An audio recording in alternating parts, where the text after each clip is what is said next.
सामा खेले गईन गोधना भैया के आंगना।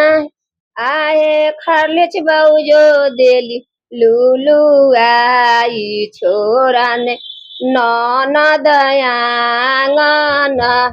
कितनो लूलू अबू भौजो कितनो झहर आए जाले रही है मम्मी पापा के राज ताले रे सामा खेलब।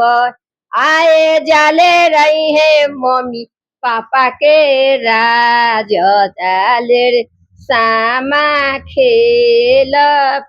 आए छुटी जई है मम्मी पापा के राज छोड़ब तोहर आंग। सब बहिनी सामा खेले चल ते सब भैया के आंगना।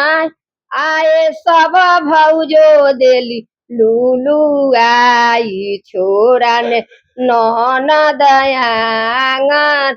कितनो लूलू अबू भौजो कितनो झहर अरे जाले रही है मम्मी पापा के राज ताले रे सामा खेलब।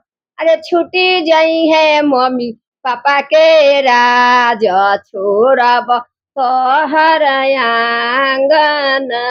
आए छुटी जई है मम्मी पापा के राज छोड़ब भाभी तोहर आंगन।